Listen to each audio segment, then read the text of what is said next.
Vamos a presentar al cuarto conferenciante de este ciclo de conferencias sobre Tartesos, que hemos querido convocar desde el Museo Arqueológico y Paleontológico de la Comunidad de Madrid, en paralelo al desarrollo de nuestra exposición, de esta exposición sobre los últimos días de Tarteso, que todos ustedes seguro que han podido disfrutar. Y no es una presentación más de un conferenciante más, sino que él, Sebastián Celestino, tiene una carga añadida en este ciclo. Primero, es el coordinador del mismo y además es el comisario de la propia exposición. Entonces, por eso creo que debo hablarles de él, lo haré muy brevemente, y también algo les diré de la propia exposición. Lo primero, en relación con Sebastián Celestino, pues es una persona, aunque que nació en Extremadura, aunque ha desarrollado toda su actividad académica, aunque no investigadora, en Madrid. Estudió en la Universidad Autónoma de Madrid, en la especialidad de arqueología, ha sido profesor tanto de la Universidad Autónoma como de la Complutense, pero él tiene sobre todo una carrera no tanto docente, que la tiene, sino como investigador puro. Ha pasado por todas las fases que debe tener un investigador con este currículum específico en nuestro país. Pertenece al Consejo Superior de Investigaciones Científicas, ha sido investigador titular y actualmente, durante muchos años, ha sido director del Instituto de Arqueología de Mérida, que tiene el Consejo, el CSIC, allí en Extremadura, y en la actualidad es profesor de investigación del Consejo, que es la máxima categoría que puede tener un investigador en nuestro país, equiparable exactamente a lo que es un catedrático de universidad.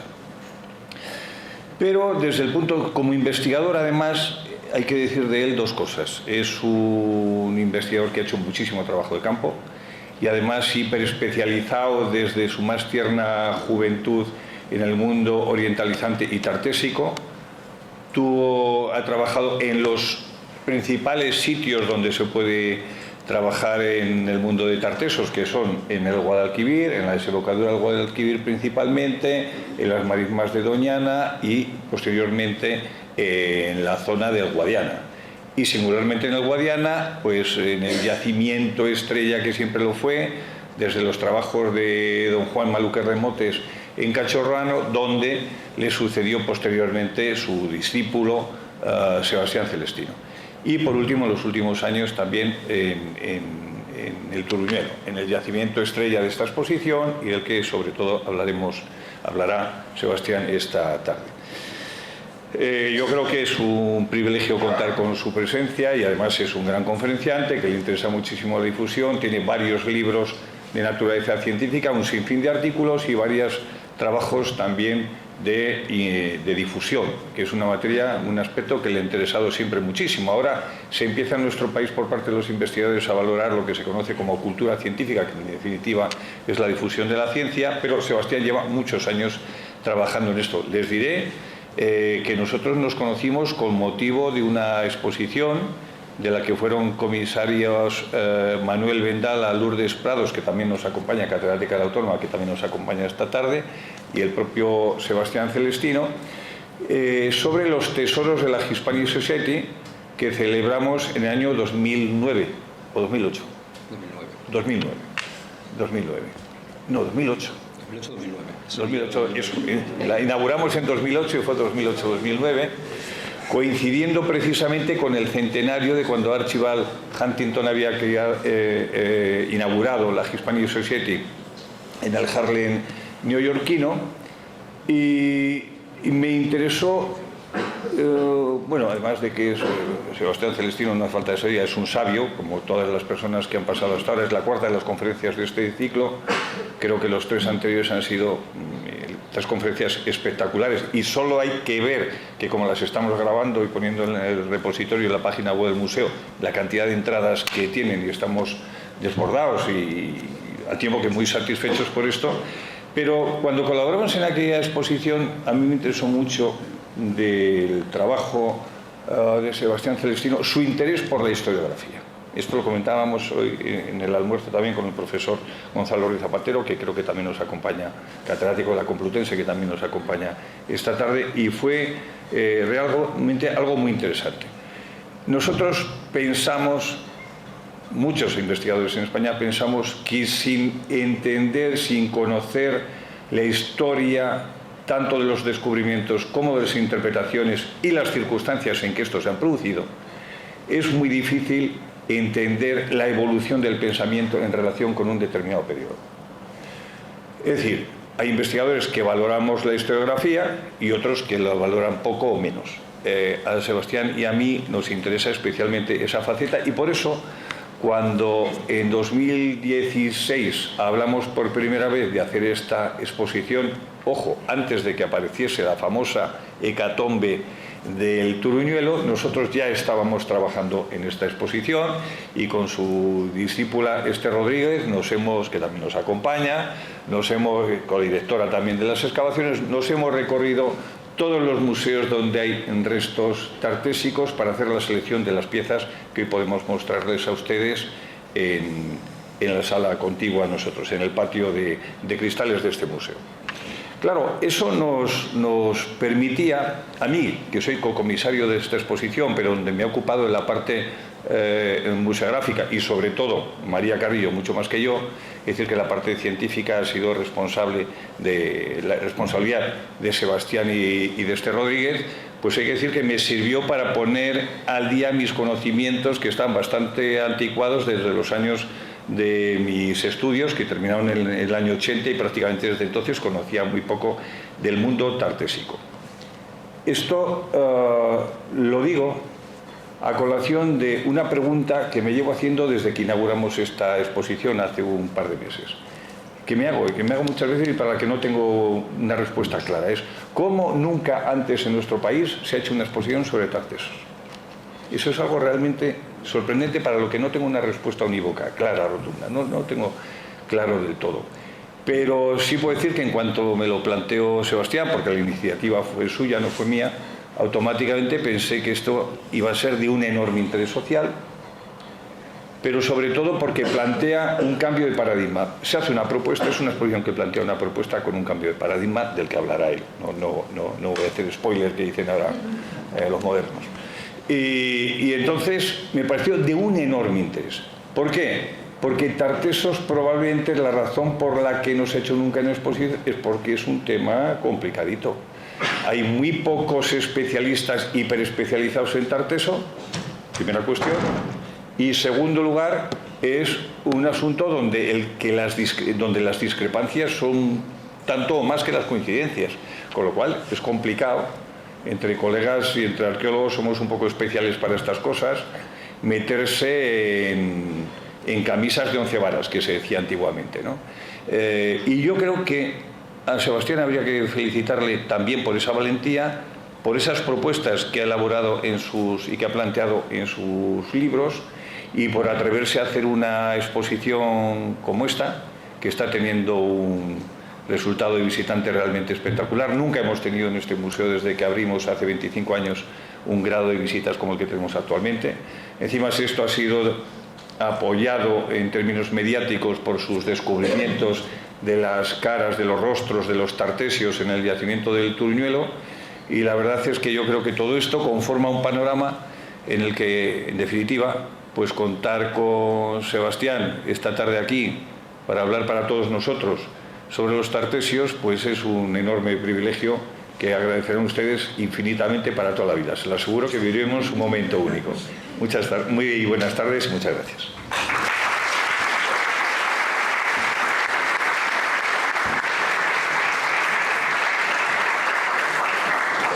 Buenas tardes, muchas gracias. Muchas gracias, Enrique.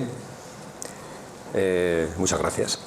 Porque, bueno, en realidad organizar un ciclo de conferencias como este, es verdad que la propuesta, bueno, la hicimos buscando los mejores, ¿no?, que pensábamos que en este momento podían hablarnos del mundo tartésico, de intentar iluminarnos algo sobre el mundo tartésico, pero lo difícil es organizarlo. Yo solamente hice la propuesta. Vosotros sois realmente los que habéis tenido el éxito de organizarlo y de que hayan tenido todas y cada una de estas conferencias el éxito que han tenido. Necesitáis una sala más grande y espero que en la nueva casa del investigador dispongáis de ella, ¿no? Bueno, es un placer estar aquí, ¿no? Yo siento mucho, lamento muchísimo a la gente que se ha quedado fuera, porque además algunos tenían caras compungidas.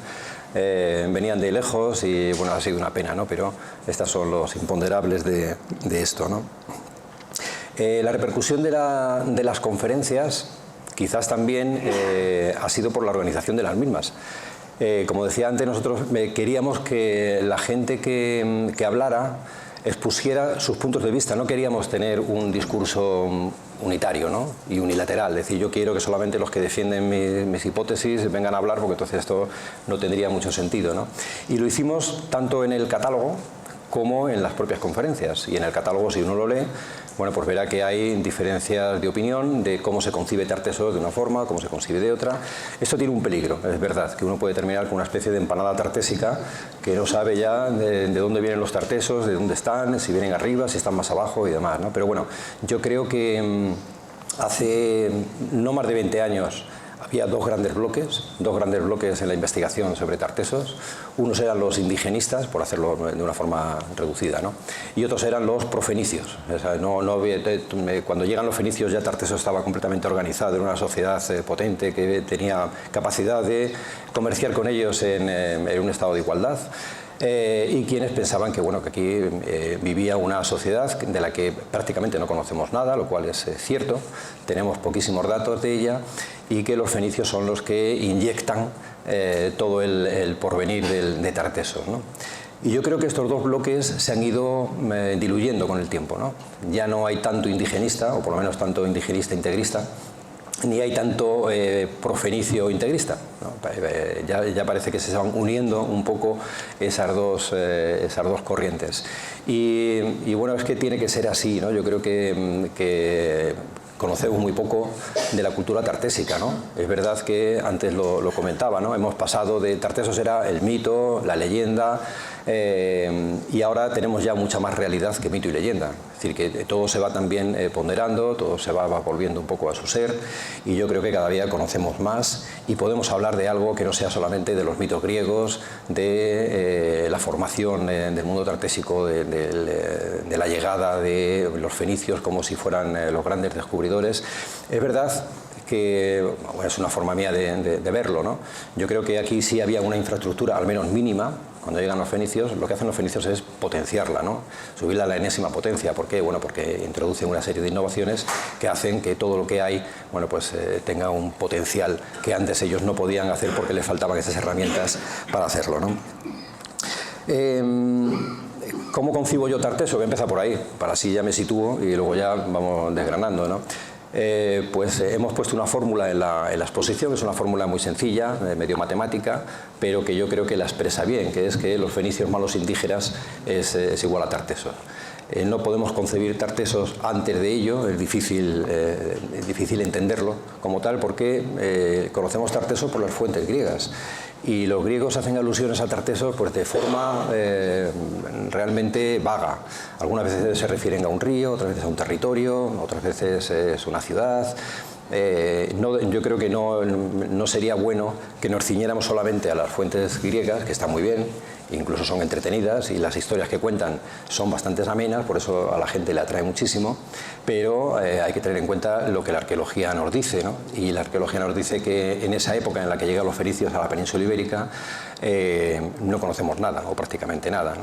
Y que se produce una especie de revolución que, bueno, no solamente hay, quizá lo más importante es el aumento demográfico que en menos de 100 años se nota en todo el sur peninsular, ¿no? En todo el suroeste peninsular. Y esto es consecuencia no solamente de la colonización, sino también de la llegada, seguramente, de otras comunidades que viven en la península ibérica, que van a aportar mano de obra hacia lo que se está generando ahora mismo en el suroeste, ¿no? Que es la explotación de las minas. Es posible que las minas ya estuvieran en funcionamiento, nadie lo niega, ¿no? Pero lo que es una realidad es que con la introducción del hierro por parte de los fenicios, bueno, pues hay métodos para explotarlas, para comercializarlas, para sacarlas al mercado, que realmente es lo que le interesaba a los fenicios. El lugar tiene que ser próspero a la fuerza, porque si no la inversión que se hace en un viaje desde Tiro hasta Huelva, ¿no?, por poner dos puntos extremos, pues no recompensa. Es decir, tiene que tener una recompensa evidente, comercial, porque si no, un comerciante, por mucho que esté amparado por el Estado, no se atreve, ¿no?, a hacer un viaje tan largo y sin que tenga un éxito seguro. Y eso pasa precisamente con los griegos, ¿no?, que también tienen que venir a comerciar un siglo después, ¿no?, ya a partir del siglo VII, a comerciar fundamentalmente con Huelva, además, que es donde se concibe, ¿no?, mucho mejor la presencia griega, y los griegos lo que tienen que hacer es limpiar el territorio de aquellos mitos. Hay que tener en cuenta que estamos en el fin del mundo, ¿no? El Tartesos entonces es el fin del mundo conocido hasta ese momento. Para llegar hasta aquí y para que ese comercio sea rentable y demás, hay que dejar el camino expedito. Y bueno, pues mandan a sus grandes héroes a limpiar un poco de monstruos toda esta zona, ¿no? Esa es la mitología que conocemos sobre Tartesos, ¿no? Es Heracles, Perseo, la gorgona Medusa, Gerión y sus toros, etcétera, etcétera, ¿no? Es decir, que a partir de ahí es realmente lo que más conoce la gente, ¿no? Cuando a alguien le preguntas, ¿tú de Tartesos qué sabes? Bueno, pues Gerión, Hércules, ¿no? Son cosas muy basadas en las fuentes griegas, ¿no? También hay otro problema, y es que no sabemos cómo se llamaban ellos mismos. Nosotros lo llamamos Tartesos, y yo también en ese sentido lo tengo claro. Creo que Tarteso es una construcción nuestra, es una construcción para entendernos, para saber que cuando yo digo Tarteso la gente entienda, o por lo menos parte de la gente entienda, que me estoy refiriendo a un territorio que es el suroeste peninsular, y me estoy refiriendo a un periodo cronológico que va desde finales del siglo IX aproximadamente hasta el siglo V. Yo lo prolongo hasta el siglo V, ¿no? Normalmente siempre ha sido el siglo VI, como hay una crisis, desaparece Tarteso. Además, nosotros creemos que no es así, ¿no?, que todavía sigue con sus tintes culturales en una parte del Guadiana. Por lo tanto, hay problemas para delimitar el territorio.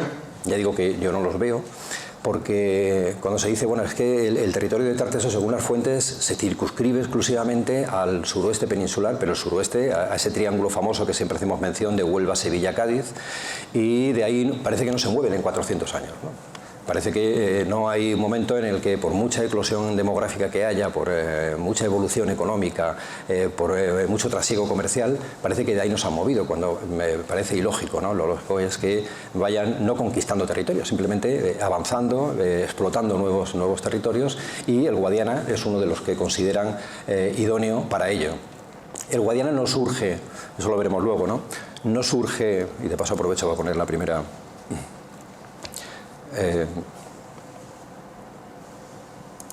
no surge con la crisis, ¿no?, de Tartesos, sino que se está cargando el panda. Se está cargando, no deja pasar. A ver ahora. Ahora sí. Como decía, el Guadiana no surge tras la crisis de Tartesos, lo que hace es potenciarse tras la crisis de Tartesos. Ya en el siglo VII tenemos lugares como la necrópolis de Medellín, que luego haremos alusión, y otros lugares que evidentemente están poniendo de manifiesto el interés que ya hay por un territorio situado en el interior, ¿no?, en la zona del Guadiana. Bien, esto es lo que conocemos de la gente que vive en el suroeste peninsular antes de la llegada de los fenicios. Y la verdad es que tenemos poquísimos datos. No sabemos cómo eran sus poblados, no tenemos apenas restos de tumbas, menos de necrópolis. Hay una carga de armas importante, hay muchísimo armamento, sobre todo espadas, esas espadas que se denominan de lengua de carpa y que son muy características de todo el mundo atlántico.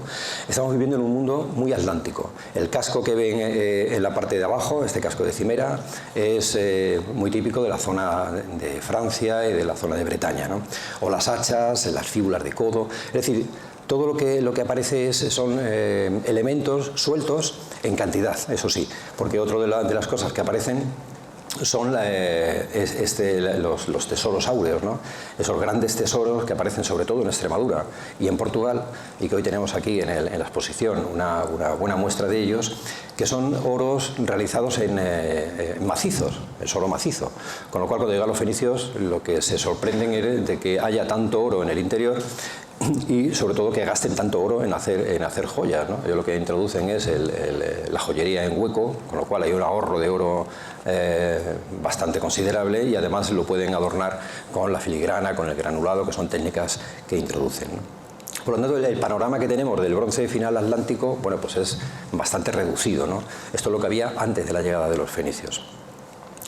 Cuando otro de los elementos más importantes, ¿no?, que siempre ha habido y que siempre se considera como del bronce final, yo creo que son más modernas, pero es verdad que pueden arrancar en el bronce final, sin duda, son las estelas, las denominadas estelas de Guerrero, que caracterizan todo este mundo atlántico también, ¿no? Además, estas que se denominan básicas, porque solamente tienen el escudo, la espada y la lanza, es una panoplia de guerrero simple, están sobre todo en la zona de Portugal, en las Beiras, en el norte del Alentejo y en la zona de Extremadura, sobre todo en el Tajo.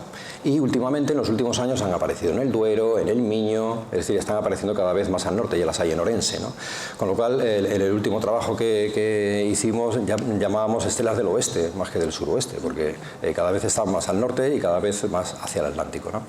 Pero estas estelas que aparecen, ya digo, en la zona portuguesa y del Tajo y demás, parece que van evolucionando, o sea, tienen un cambio radical. Aparte del escudo, la espada y la lanza, el escudo que tienen siempre esas escotaduras, ¿no?, que parecen que es muy determinante de la gente, de las comunidades que lo portaban, cuando aparecen en el Guadiana incorporan algo fundamental, que es el guerrero, que antes no lo había. Es la figura del guerrero. Pero además el guerrero mantiene el escudo, mantiene la lanza, mantiene la espada, pero además empieza a incorporar elementos que ya son puramente mediterráneos. El espejo, los peines, las fíbulas, otras fíbulas distintas, ¿no?, a las de codo, el carro. Es decir, aquí ya hay un contacto con el Mediterráneo claro. Cuando pasamos la siguiente fase, se van haciendo cada vez más complejas. Y las estelas que en un principio se llamaban de guerrero, que es como las conocíamos cuando estudiábamos, estelas de guerrero, ya no podemos denominarlas de guerrero, porque cada vez hay más estelas femeninas o diademadas, que o aparecen aisladas, como esta de capilla, o aparecen aisladas con esta diadema magnífica, o bien aparecen ya junto al guerrero, además en tamaño similar, y además en unas más complejas. Aquí la vemos con la pequeña diadema también, junto con el guerrero ya cazador, con su arco, su flecha y demás. Es decir, se van haciendo más complejas a medida que van bajando hacia el Guadalquivir. Parece que esta gente, con esos contactos, tienen cada vez más acceso a lo que es la riqueza del propio núcleo de Tartesos. Y por último, las más complejas, que ya son las que aparecen en el Guadalquivir. He traído la más conocida de todas, que es la estela de Ategua, en Córdoba, porque no solamente ya aparece el guerrero con sus armas y con todos sus elementos de prestigio personal, peine, espejo, carro y demás, sino que también es una escena donde se está visualizando lo que es el más allá, su cremación, ¿no?, o aquí el ritual de cremación, o el propio guerrero seguramente ya con el viaje al más allá, y bueno, abajo con las mujeres, como ven, con las diademas, y los hombres haciendo un baile ritual para despedir al difunto. Esto ya es mucho más complejo, ya hay una clara asociación con lo fenicio del núcleo de Tartesos. Y se acaban las estelas. Seguramente algunos las hacen finalizar justo con la llegada de los fenicios, pero yo creo que no, que se mantienen por lo menos un siglo más o un siglo y medio más, porque están apareciendo cada vez en lugares donde van asociados a yacimientos que sabemos que son más modernos. El foco, ahí lo ven, esa es la distribución de las estelas. Lo que me interesaba ver es cómo esta es la zona de las estelas básicas. Esta es la zona del Guadiana, que como ven es la gran concentración, y las del Guadalquivir, que son un poco más tardías. El foco está clarísimo donde está, en el Guadiana. ¿Por qué me interesaba ello? Porque es una ruta que siempre vamos a ver repetida, sur-norte. Parece que los fenicios, cuando llegan a la península, les interesa, evidentemente, vienen a por plata, que es el elemento básico para el comercio y para todo, ¿no? Pero también hay un elemento que muchas veces se olvida o no se le hace mucho caso, que es el estaño. Y el estaño de todo el noroeste peninsular es fundamental, no solamente para la aleación del cobre que se hace, aunque luego decae, pero yo creo que en un principio es también uno de los elementos básicos. Y el oro, que también lo olvidamos, ¿no? Las grandes minas de oro, sobre todo aluvial de los ríos del Miño y del Tajo, aunque ya no se explota evidentemente, pero debe tener su importancia, como algunas fuentes ya nos indican, ¿no? Por lo tanto, Si vemos aquí la siguiente, que sería las diademadas, estas femeninas, estas son las que hay, cada vez hay más, pero vean la ruta otra vez igual, cómo están de ese sur-norte, cómo se van acercando hacia el Valle del Guadalquivir. Da la impresión, esto no está demostrado, esto lo digo porque es una pura intuición, vamos, pero no hay una base científica para decirlo, pero da la impresión de lo que están buscando son los recursos mineros del noroeste peninsular y que la gente de las estelas pueden ser un poco los intermediarios que hagan con los fenicios ese intercambio comercial, ¿no? Yo te traigo de la meseta y del norte de la península, te traigo los metales que te interesan y bueno, tú me los comercializas por el Mediterráneo, ¿no? Ahí el intercambio yo creo que es válido para los dos. No sé si equitativo, yo me imagino que siempre será un poco desigual, los fenicios me imagino que siempre llevarán la mejor parte, como es lógico, pero mientras los demás crean que también su parte es beneficiosa, no entran en un conflicto comercial como tal. Cuando hablamos de los fenicios, sería muy largo y no es el tema de la conferencia, pero sí me gustaría que vieran qué es lo que traen o lo que introducen los fenicios, ¿no? Para intentar ver la revolución que se produce en el suroeste peninsular una vez que se consolida la colonización fenicia. Y bueno, todos conocemos evidentemente las embarcaciones que no han aparecido en excavación, salvo las un poco más modernas que aparecen en la costa levantina, pero la introducción del torno de alfarero hace que se puedan almacenar productos que antes no existían, como por ejemplo, bueno, no existían los árboles o los arbustos de ellos mismos, pero no la explotación de los mismos, ¿no? Es el caso de la vid, del olivo, del almendro, que lo tenemos aquí abajo, de algunos prunus como la cereza, la ciruela, es decir, todo eso es introducido por los fenicios en este momento. Igual que las legumbres, el guisante ya se conocía desde el bronce final, pero la explotación del guisante seguramente es con una nueva variedad que traen los fenicios y no digamos ya las lentejas y los garbanzos, que van para la alimentación de la población, va a ser fundamental para ese crecimiento demográfico que ya digo que es rapidísimo en muy poco tiempo. La introducción del burro, no solamente ya por la tracción, sino también por el transporte, es un elemento revolucionario, ¿no? En ese momento, o la gallina, que cambia, ¿no? El aporte proteínico a partir de ese momento es también fundamental. Y, como decíamos antes, el aporte de las nuevas técnicas artesanas, como la pasta vitria, que normalmente suele ser importada del norte de África, y luego se hacen algunos ensayos, no de muy buena calidad, pero se hacen algunos ensayos en la península, igual que con los marfiles y los huesos decorados, que también son los primeros que aparecen, son importados y que luego ya se empiezan a hacer en la península de forma incisa y además utilizando una iconografía totalmente oriental. Sí, se hacen aquí, pero se están representando leones, grifos, personajes que van ataviados con elementos completamente orientales. Bueno, y por supuesto el alfabeto, que lo tengo ahí arriba. El alfabeto es otra historia, ¿no? Sabemos que se introduce el alfabeto y que deriva en lo que algunos filólogos llaman tartésico o del suroeste, ¿no? Se utilizan las dos acepciones. No es el mismo alfabeto. O sea, lo que hay es una variación del alfabeto fenicio al tartésico, lo cual es lógico porque si se introduce el alfabeto en el siglo VIII, vamos a suponer, en el siglo VI, que es cuando aparecen las inscripciones en piedra, ¿no? Como las que hay en la exposición, ¿no?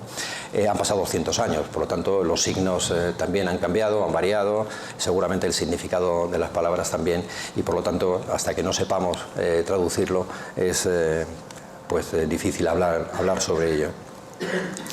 Y por último, en cuanto a esas rutas que digo de sur-norte, llamar la atención sobre los elementos que aparecen sin contexto arqueológico, ¿no? Y que ya publicaron tanto García Bellido como Blanco Frejeiro en los años 50, que hablaban de un estilo orientalizante, que es una palabra que al final ha quedado marcada por toda la historiografía tartésica, ¿no? De hecho, hay gente que habla de tartesos y otros de orientalizante, o periodo tartésico, periodo orientalizante, como si fuera un sinónimo, ¿no? Y el orientalizante yo lo concibo, bueno, muchos, como yo lo concebimos, ¿no? Como un término artístico, un término estilístico, es decir, hay un estilo oriental que se emplea para algunos objetos y que es oriental, y que es orientalizante, ¿no? No hay problema en asumir, por supuesto, ese estilo. Otra cosa es que un estilo, o un periodo en este caso, dure 400 años. No podemos hablar de orientalizante desde el siglo VIII hasta el final del ciclo tartésico del siglo V, ¿no? Yo creo que la gente ya aquí lo que hace es asumir todo ese estilo, le dan su propia personalidad. De hecho, los materiales puramente tartésicos que aparecen en la península no son iguales que los que aparecen en el resto del Mediterráneo, tienen su propia personalidad y se les tiene que denominar tartésicos, porque orientalizante, ya digo, que es un término demasiado laxo y demasiado largo en el tiempo. Bien, yo, claro, me voy a centrar, porque si tengo que hablar aquí de tarteso, yo creo que ya lo han hecho otros y mucho mejor que yo, ¿no? Me voy a centrar un poco en las teorías que llevan circulando ya algún tiempo, ¿no? Y esto no es mío. O sea, yo no introduje lo de tartésico ni demás. Lo que sí he intentado es investigar sobre ello para darle un cimiento, ¿no? y una base. La primera vez que se habló del mundo tartésico en el Guadiana lo hizo Almagro Gorbea. Él excavó la necrópolis de Medellín. Él veía que había tumbas del siglo VII, del principio del VII, que acababan en el V, y por lo tanto había una continuidad que no tenía nada que ver con las crisis, la famosa crisis del VI que se daba en el núcleo, ¿no? Y él llamó a la necrópolis orientalizante. Él hablaba del mundo orientalizante y de hecho introdujo en la arqueología el proto-orientalizante, orientalizante, posorientalizante, ¿no? Y demás. Pero en la publicación de la necrópolis en el 2011 ya hablaba de la necrópolis tartésica de Medellín. Se daba cuenta que tenía su propia personalidad y por lo tanto, aunque las tumbas eran muy similares, no, son prácticamente iguales que las que hay en Carmona, por ejemplo, pues pensaba que lo que había era una colonización tartésica hacia el Guadiana, ¿no? Y bueno, pues con matices es un poco lo que defendemos nosotros también, ¿no? Es decir, que el Guadiana no es algo que surge con la crisis tartésica, sino que ya empieza antes y precisamente aprovecha esa crisis para potenciarse, para dar un salto cualitativo en su cultura.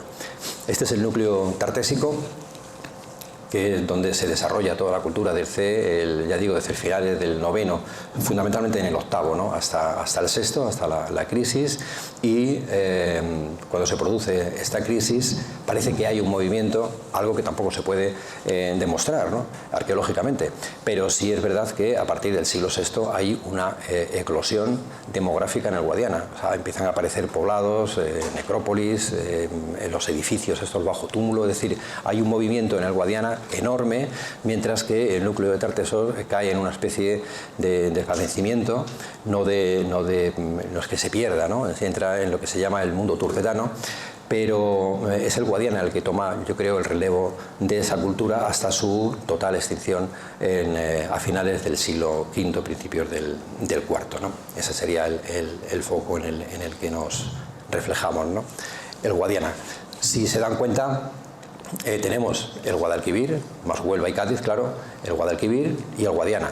En el medio, lo que une las dos valles de los dos ríos, no hay nada y se han hecho cantidad de prospecciones cada vez más y es un lugar que está desierto. Lo único que interesa son las vías comerciales, que son el Guadiana y el Guadalquivir. No interesan otro tipo de vías que sí se explotan ya con época romana, mucho después y demás. Esta zona, hay algunos colegas que dicen, bueno, está muy bien, se continúa el mundo tartésico hacia el Guadiana y la podemos llamar entonces turdetanos. Serían los turdetanos que hablan las fuentes, ¿no? Pero es que estamos en la misma disyuntiva que con lo de Tartesos. Si solamente denominamos Tartesos cuando hacen alusión los griegos, antes no, pues el Turdetania debería llamarse a partir del siglo II a.C., que cuando las fuentes hablan de la Turdetania. Antes deberían ser tartésicos, ¿no? Si la ecuación es la misma. Por lo tanto, yo creo que bueno, llamarles turdetanos, llamarles tartesos, como decía antes, como es una construcción, pues para no hacer lío le llamamos tartésico a todo y nos quedamos tan a gusto. Bueno, es un poco el paso, ¿no?, de lo que hay entre el Guadiana y el Guadalquivir, que ya digo que no hay cambios de estilos, pero la idea es un poco la misma, ¿no?, de lo que existía. Y esto es el poblamiento que conocemos del Guadiana. Se han hecho muchísimas prospecciones. La última es la que hizo, ¿no?, Rodríguez en en el propio Guadiana para ver cómo era ese poblamiento, cómo se distribuían sobre todo los famosos túmulos, esos túmulos que aparecen jalonando todo el Guadiana, que ya hay 14, de los cuales 3 están excavados, bueno, 2 están excavados completos, Canchorroano y La Mata, uno está en proceso de excavación, que es Casas del Turuñuelo, pero que vean por dónde se distribuyen todos ellos, ¿no? Pegados al Guadiana y además justo en la desembocadura de algunos de sus afluentes principales, ¿no? El Zújar, el Ortigas, el Guadamez, etcétera, ¿no? Este es un sistema de poblamiento que no conocemos del Guadalquivir, ni en el Guadalquivir, ni en el Bajo Guadiana, ni en el Alto Guadiana. Es algo peculiar solamente del Valle Medio del Guadiana. Y es algo que, bueno, ha traído de cabeza a todos en la investigación, sobre todo porque el primer lugar que se conoció no estaba en el Guadiana, no estaba pegado al Guadiana, estaba muy lejos, a 40 kilómetros, ¿no? Que es Canchorroano. Canchorroano estaba en un lugar completamente escondido, en un bosque de encinas, en una vaguada además, junto a un río que siempre lleva agua, un río pequeñito, pero que siempre lleva agua, y que tiene diría que una idiosincrasia como tal, ¿no? Más de culto, más como un santuario que como un lugar de esta naturaleza, de naturaleza tartésica, porque decían, la naturaleza tartésica de esos edificios, ¿cuál es, no? Bueno, pues en la antigüedad no podemos distinguir muy bien entre lo que es un palacio, lo que es un santuario, o lo que es un centro comercial. Estos reúnen un poco todo ello, ¿no? En Canchorroano tiene una carga cultural enorme, no solamente por la cantidad de materiales que hay en miniatura. Antes hablamos, ¿no? Por ejemplo, de la gran cantidad de elementos, de arreos de caballos que están realizados en bronce, no en hierro, lo cual quiere decir que tienen un significado muy especial, como para que sean animales procesionales, ¿no? No tienen, cuando se han hecho los estudios de esos caballos de Canchorroano, ninguno tiene enfermedades derivadas o desviaciones, ¿no? Derivadas del trabajo de la tracción o del empuje, por ejemplo, de un molino, ¿no? que se deforma mucho una de las partes del caballo, o de haber sido montado, ¿no? Sino que están intactos. Y además son muy jóvenes todos ellos, con una alzada pequeña, y seguramente son caballos que están utilizados para para algo relacionado con el culto, ataviados con esos bronces de una riqueza genial, ¿no? Luego veremos el caballo, que es el ejemplo de todo ello, ¿no?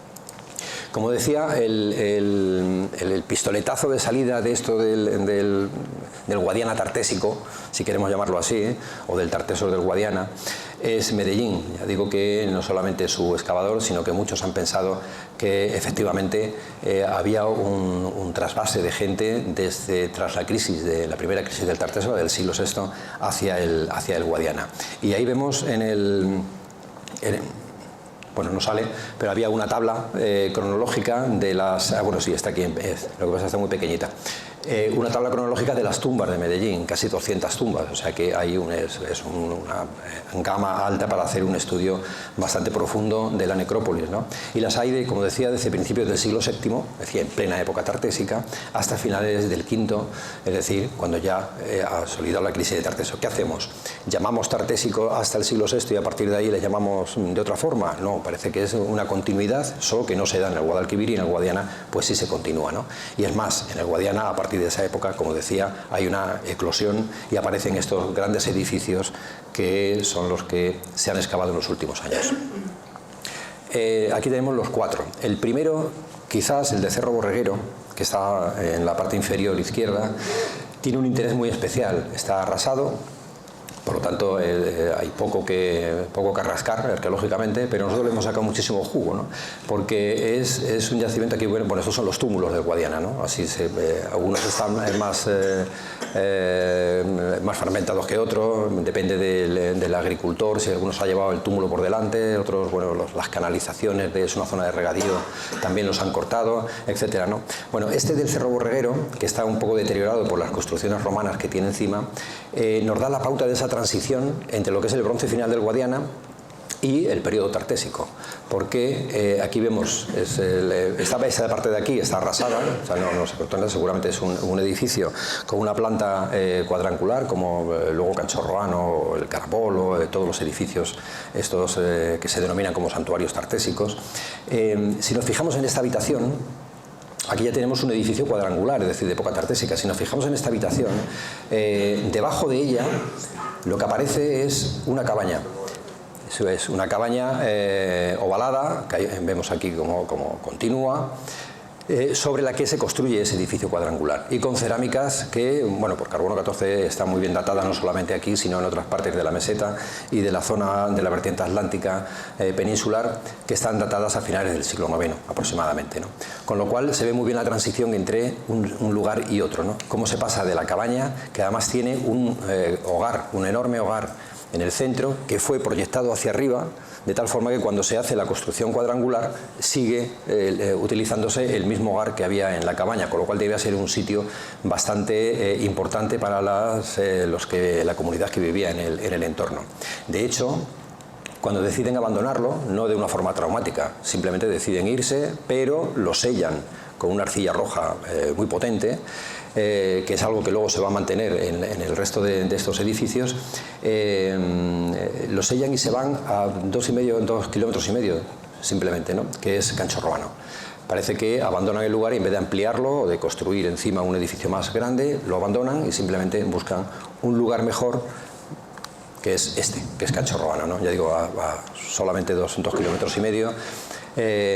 Un edificio que, bueno, que se ha escrito muchísimo, se habla muchísimo y que no me voy a entretener mucho, ¿no? Simplemente decir que son 3 edificios superpuestos en el que, vamos a ver en la siguiente, sí, aquí los vemos, donde el primero solamente tenemos la planta de la habitación principal, lo que se denomina H7, que tiene un altar. En los últimos años Esther y yo excavamos una ampliación del que quedaba solamente de una habitación paralela, la H4, y nos encontramos debajo un altar en forma de piel de toro. Es decir, que era en paralelo a este altar, ¿no? Lo cual se asemejaba muchísimo a lo que pasaba en el propio carambolo, ¿no?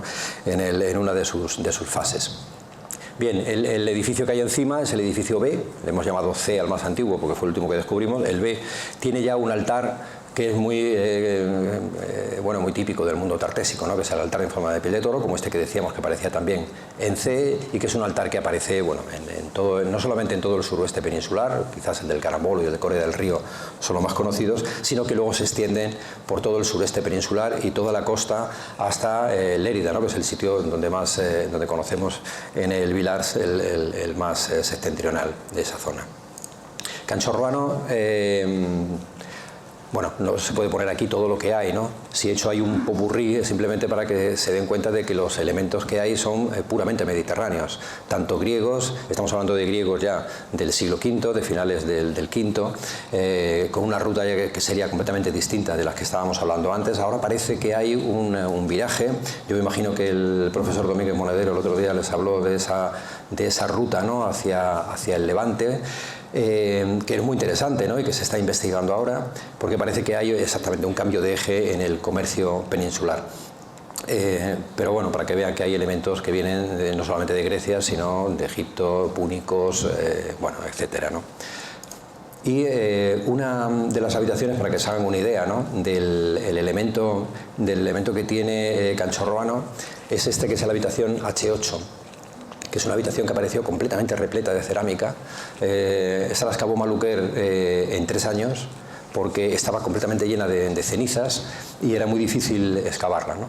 Pero reconstruyendo todas las piezas que aparecían en su interior es esto, ¿no? Es un enorme depósito de cerámicas, de bronces, hay 5 jarros, 4 braseros, elementos de arreos de caballo, es decir, un depósito de cosas que son inconexas entre sí, o por lo menos de funcionalidad inconexa, ¿no? Aparte de las ánforas que contenían, según Maluquer, porque nosotros no hemos podido analizarlo, miel, aceite, vino y piñones, ¿no?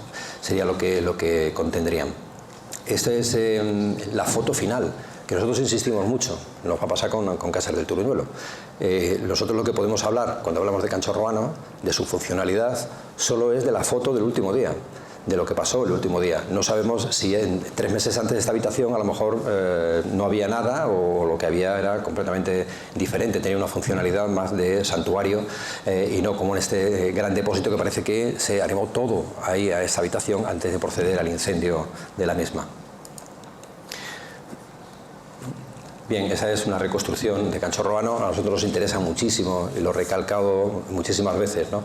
Que nos interesa mucho la arquitectura, porque estos edificios se conservan también. Cancho Ruano se conserva bien, pero Casa del Turuñuelo es excepcional en cuanto a la conservación, y eso nos permite hacer un estudio exhaustivo de las técnicas constructivas y con ello, bueno, intentar conocer también cómo funciona la sociedad de ese momento, ¿no? Porque dónde están los recursos, las zonas de captación, dónde vienen las arcillas, cuánta gente se necesita para hacer adobes. Es decir, todo esto es algo que lo que estamos muy inmersos en el estudio del mundo social, ¿no? de aquel momento.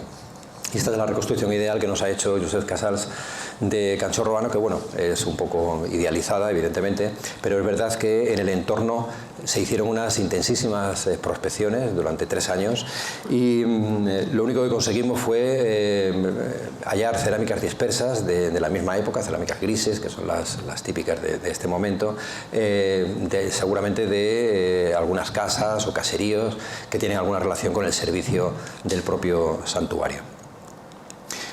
Este es otro de los edificios, La Mata. No me voy a entretener mucho en él. Creemos que tiene una funcionalidad distinta. De hecho, sus excavadores, que fue la Universidad de Extremadura la que encabezó esta investigación, con una magnífica publicación de sus resultados, pero en ningún momento citan la posibilidad de que estuviera cubierta por una capa de arcilla, que estuviera sellado, ¿no? Es más, los elementos que aparecen tienen una relación estrecha con el almacenamiento. Parece que se trata más bien de un lugar de intercambio, de comercialización de productos, que otra cosa, ¿no? Hay muchísimas ánforas, hay un número extraordinario de ánforas, todo del mismo tipo, del tipo R1, ¿no? Y un número extraordinario de molinos de mano, ¿no? Parece que se está haciendo, bueno, aparte que es el único sitio donde tenemos un lagar. Por lo tanto, yo digo que es un sitio que parece que tiene una estrecha relación con el comercio de la zona. Y entramos en Casa del Turuñuelo, que es el último que se está excavando. Estamos en el año 2014, cuando se hace un pequeño sondeo en el trabajo que citaba antes de Esther. Tenemos que escoger uno de estos túmulos para hacer un sondeo, y no solamente confirmar la cronología del lugar, sino bueno, ver con las columnas polínicas. Lo que estábamos intentando era reconstruir cómo era el paleopaisaje del Guadiana en aquel momento, ¿no? Lo que nos encontramos fue tan extraordinario que nos ha impedido seguir con esa investigación del paleopaisaje, lo cual no quiere decir que la dejemos de lado, ¿no? Pero es verdad que nos ha enfocado, ¿no? Bastante aquí. Si sabemos, por ejemplo, como aquí sí que se hizo el sondeo, bueno, pues sabemos que el entorno en aquel momento era un encinar con un paisaje sinuoso, no ahora que es una enorme explanada para el regadío. Esta es la zona de regadío del Plan Badajoz de los años 50. Y que bueno, que había pino, que también es un dato importante, teniendo en cuenta además que cuando hemos analizado las vigas de las habitaciones, las vigas que soportan las techumbres y demás son también de pino, ¿no? También encina, también se utilizaba encina, pero bueno, la encina no suele servir mucho para este tipo de construcciones. Este es una vista del túmulo. Como ven, es igual que el túmulo que hemos visto antes, y como era el túmulo de Cancho Ruano. Hay una foto muy antigua de Pito La Toba, magnífica, del túmulo de Cancho Ruano, de cómo era. Y bueno, ahí ven esa enorme planicie de una agricultura intensísima de regadío, de los pantanos que hay en el norte de Badajoz, que son los que riegan toda esta zona. Y bueno, unos años hay arroz, otro hay tomate, otro maíz, etcétera, etcétera, ¿no? ¿Esto qué quiere decir? Pues tiene sus ventajas, porque como se encontraron el túmulo y los dueños de aquel momento no tenían la maquinaria suficiente como para llevárselo por delante, aunque algo se llevaron, tiene la parte negativa, y es que lo que había alrededor sí que se lo llevaron por delante, con lo cual es imposible hacer prospecciones para ver cómo entroncaba este túmulo con ese caserío que veíamos antes en Cancho Ruano, ¿no? Porque, ya digo, no queda absolutamente nada, y luego además toda la parte de arrozales lo que se han hecho es bancales, se ha echado mucha más tierra para crecer el terreno, con lo cual va a ser imposible poder localizar yacimientos arqueológicos en el entorno. Pero bueno, no nos podemos quejar. La conservación del túmulo es extraordinaria y nos ha permitido hacer un avance estupendo en la investigación. Esta es la planta del edificio, la planta esta es de 2022, de cuando terminamos la excavación de 2022. Con una planta muy compleja, y que tiene, lo más característico del sitio es que tiene 2 plantas conservadas, ¿no? La planta superior, que es la primera que excavamos. De hecho, cuando excavamos la planta superior, pensábamos que estábamos en un edificio y que es posible que debajo hubiera más edificios, como pasaba en Cancho Urbano, que eran 3 edificios superpuestos. Pero como las paredes no tenían cimiento, pues nos extrañó bastante, ¿no? Ya nos dimos cuenta cuando abrimos hacia el otro lado que había una escalera y que por lo tanto estaba comunicando una planta inferior, ¿no? Es decir, este claro, es un dato de sumo interés porque no hay ningún edificio en todo el Mediterráneo de esta época que conserve las 2 plantas, las plantas de tierra además, ¿no? En construcción en tierra. Y esto lo que nos ha dado es una información que es genial para estudiar las técnicas constructivas de esta época que no se conocían. Ustedes saben que cuando vemos un yacimiento protohistórico normalmente miramos para abajo porque lo que hay son los cimientos y nos imaginamos los espacios de habitaciones y demás, ¿no? En este caso miramos para arriba porque son 6 metros de paredes en algunos casos y bueno, eso nos permite hacer un estudio exhaustivo de esas técnicas constructivas. Esta, como digo, es la planta superior. Y esta es la planta inferior, la del patio, que lo que más conocemos es el patio, y luego, bueno, pues esta parte de este pasillo perimetral que recorre el patio, sigue por aquí, seguramente seguirá por aquí, le dará la vuelta a todo el edificio, ya tenemos alguna parte excavada, pero bueno, el patio es un poco el centro de toda la distribución del edificio, ¿no? En Cancho Urbano, si recuerdan, en la planta, el patio es exterior. El patio ya es el final del edificio. A partir del patio salimos hacia el exterior. Aquí no. Aquí es interior y distribuye a otra serie de habitaciones que rodean el entorno. La habitación que primero se excavó, donde se hizo ese sondeo que decía antes, fue ya en 2015, que es cuando empieza la excavación sistemática. Y es una habitación que está dividida en tres ámbitos, ¿no? Pero que tiene una peculiaridad. Aquí tenemos estos ámbitos, ¿no? Uno primero con una pileta que posiblemente contendría agua, no lo sabemos exactamente porque la analítica no ha dado nada. En el centro, donde aparece el altar, que es en el eje de la habitación, un altar además en forma de piel de toro, como suele ser habitual en toda esta zona tartésica, y el tercer ámbito, que es la entrada, con una entrada bastante bien conservada, con 2 pilastras adosadas, se conservan todavía los rieles de la puerta, y una bañera, para unos sarcófago, para otros bañera, para nosotros sarcobañera, que igualmente, ¿no?, se le hicieron de todo tipo de analíticas, pero no ha dado nada, ¿no?, con lo cual es posible que contuviera agua, o bien si había un muerto lo sacaron a tiempo y no ha dejado ni potasio en la base, ¿no? Bien, este es el altar. El altar es muy peculiar porque, aparte de tener la forma característica, tenía encima una piel carbonizada, una piel también seguramente de un feto, de algún animal. No han podido, es muy difícil, ¿no?, saber de qué animal es, está carbonizado completamente, pero bueno, es significativo, ¿no?, esa piel encima, ¿no? Es una piel de toro que, como decía antes, es característica del mundo tartésico. Ahí tenemos los altares que aparecen del Carambolo, en el propio Cancho Urbano, en el edificio B, que aparece en Coria del Río, el propio tesoro del Carambolo. Una de las cosas peculiares es esta forma de piel de toro con las pezuñas señaladas. La manta del caballo de Cancho Urbano también se ha puesto en relación, ¿no?, con pero vamos, yo creo que se debe más a la forma de la manta, que le ponen una piel de toro para que uno se siente y no se deje allí los higadillos, más que a una cosa simbólica, ¿no? Pero bueno, lo pongo porque mucha gente lo menciona como otra fórmula, ¿no? Y por supuesto que apareció en el Turuñuelo, que es una piel de toro también, extendida con 2 palomas, y que se ha visto un poco la simbiosis entre Baal, que se representa como el toro, y las palomas de Astarte, ¿no?, que es su paredro. Entonces, bueno, es un elemento, no sabemos exactamente a qué pertenece, parece un báculo o algo similar, algo que se podía llevar y que se viera desde arriba, ¿no?, las palomas, pero ya digo que lo único que tenemos es el vástago final. Esta, bueno, es una vista del sarcófago desde aquí, o de la bañera, como quieran llamarlo, y la puerta, ¿no? Quería poner esta diapositiva porque se ve muy bien no solamente la conservación de la puerta, sino que cómo se conservan todavía las vigas en el suelo, quemadas. Hay otra habitación, que la del banquete, que veremos luego, donde recuperamos la puerta entera, carbonizada, pero la puerta estaba caída en el suelo con todo el herraje, ¿no?, con lo cual podemos reconstruir perfectamente como una puerta en esta época en el Turuñuelo. Y lo más llamativo quizás de esta habitación de la que se están haciendo muchísimos estudios y hemos conseguido terminar un artículo sobre ello, muy basado en los cálculos de los arquitectos fundamentalmente, la habitación principal. Esa habitación que tiene 60 metros cuadrados, y es curioso porque todas las habitaciones que se han excavado en el Turuñuelo tienen sus pies derechos, sus vigas carbonizadas en el suelo, los entramados de la techumbre con las cañas, el barro, etcétera, ¿no? Eso lo conservamos estupendamente de cuando han caído con el incendio. Sin embargo, en esta habitación ni hay pies derechos, ni hay vigas de madera, ni hay entramados, no hay nada. Lo que sí hay es el centro, toda esta parte central estaba completamente llena de ladrillos. Son ladrillos que además están cocidos a unos 900 grados, lo cual quiere decir que pesan menos al estar deshidratados, y eso daba la sensación de que podía tratarse de una bóveda.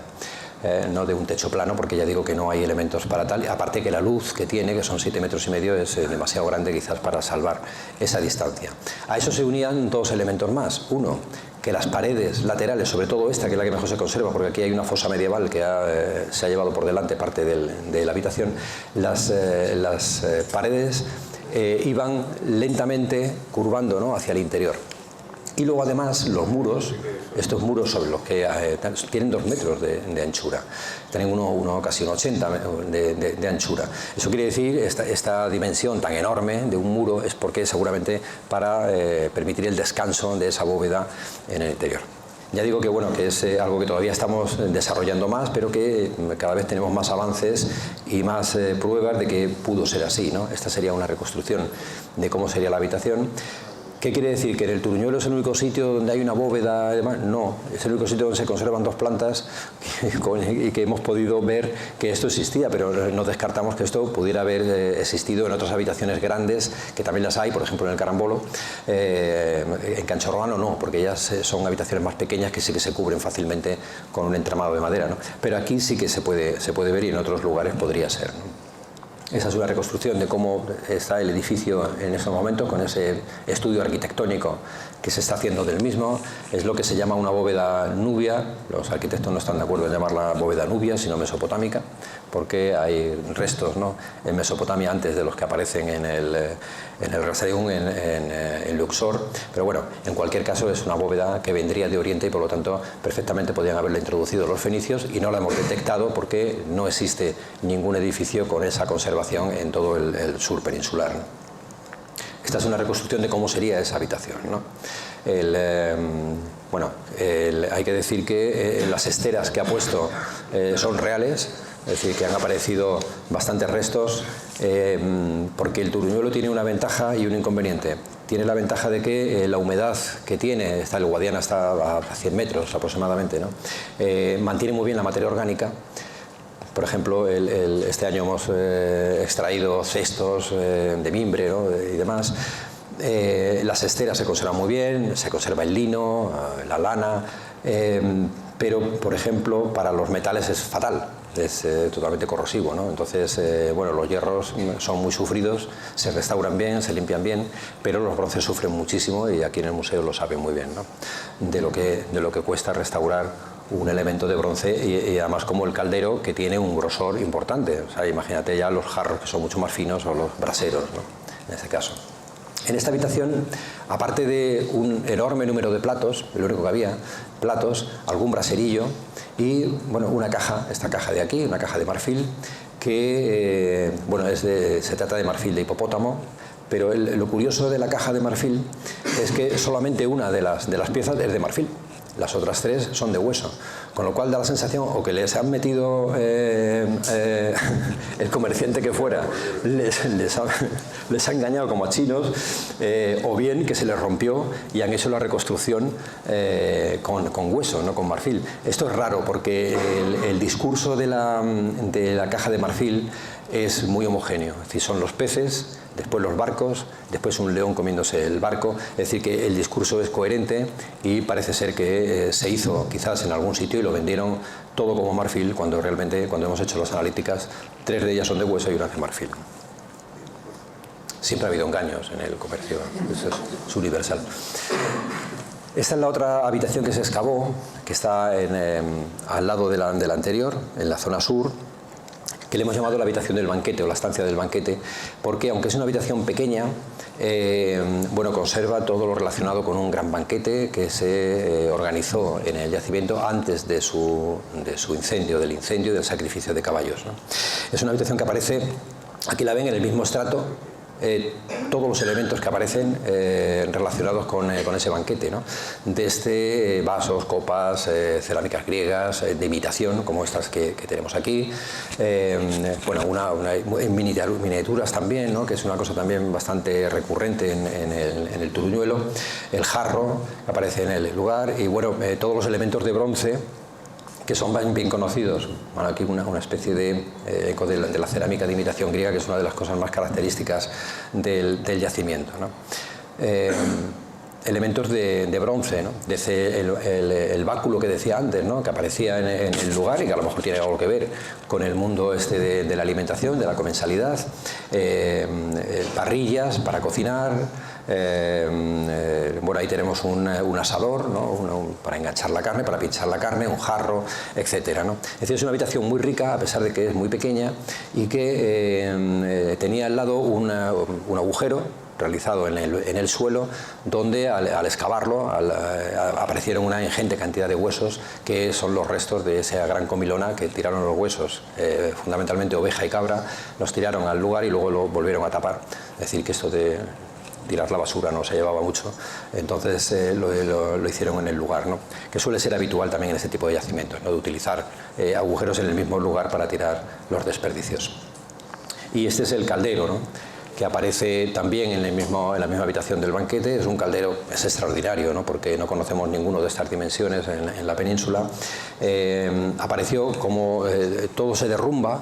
Evidentemente dio un golpe a alguno de los adobes caídos y bueno, se quedó así, de esta forma, y esa abolladura es la que persiste todavía, ¿no? Entonces, bueno, yo ya he felicitado 1000 veces a vuestro restaurador por el trabajo que ha hecho, que es absolutamente magnífico, ¿no? Y esta sería una reconstrucción, bueno, de cómo sería esa habitación. Esta viga que ven aquí, que es como lo decía, que suele ser la techumbre de todas las habitaciones, esta viga la tenemos entera en la habitación, caída en horizontal, y el resto de todo el entramado de madera de la habitación. Al lado de esta habitación aparece una rarísima, que la hemos terminado de excavar este año, que parece un pozo o un lugar de captación de agua, ¿no? Porque va bajando en una pirámide truncada, inversa, con escalones, hacia buscar algo, ¿no? No hemos bajado más porque ya nos íbamos al nivel freático del río, pero donde aparece tiradas muchas cosas. Seguramente de la destrucción del edificio utilizan ese pozo, ese posible pozo, para tirar cosas, y una de ellas es la bañera, esta pequeña bañera o este sarcofaguito pequeño, tiene 1,20 nada más, el otro tiene unos 70, con lo cual sí que permite a una persona enterrarse, suponiendo que fuera un sarcófago. Este es de simplemente 1,20, pero lo más característico de él es la decoración que tiene, ¿no? Está decorado en todo su entorno por esta especie de friso, esta ceréfano, con cordada, que es, bueno, es un elemento que conocemos en todo el mundo oriental, lo conocemos bastante bien, pero lo curioso es que vean la altura de la habitación. Aquí ya queda colgada la bañera, esto sigue siendo el mismo estrato de relleno, y bueno, estos fragmentos aparecen unos más arriba y otros más abajo, y otros incluso en el patio. Es decir, que para que se hagan idea del nivel de destrucción, de cómo luego rellenan todo y pueden tirar primero una parte de un elemento y luego la segunda parte del elemento cae en otro sitio contrario, ¿no? La otra habitación es la del muerto, la del famoso Desiderio, que bueno, lo importante de él es que es una inhumación. No tenemos inhumaciones, tenemos la necrópolis de Medellín, como hemos dicho antes, a poquísima distancia, y son todos, de las 200 tumbas aproximadamente, todas son cremaciones. En este caso es una inhumación, pero es una inhumación que está encima del relleno. Cuando se ha empezado a rellenar el edificio, pues creemos que a este pobre hombre le debió dar un síncope o algo similar, y lo dejaron allí. Lo dejaron allí, y tiene una postura, además, en el estudio que se ha hecho, no tiene ninguna enfermedad especial, seguramente se cayó, no sabemos qué pudo pasarle, pero está depositado en una postura, está tranquilo, no está tirado, ¿no? Y bueno, llama mucho la atención. Estamos intentando sacarle el ADN al pobre hombre, pero ya lo estamos dejando mellado de tantos dientes que le hemos quitado, y yo creo que vamos a tener que parar porque no sacan el ADN en ninguno de los laboratorios a los que lo hemos enviado, ¿no? Y este es el patio, que es la última parte, quizás la más conocida por la hecatombe que apareció en ella, ¿no?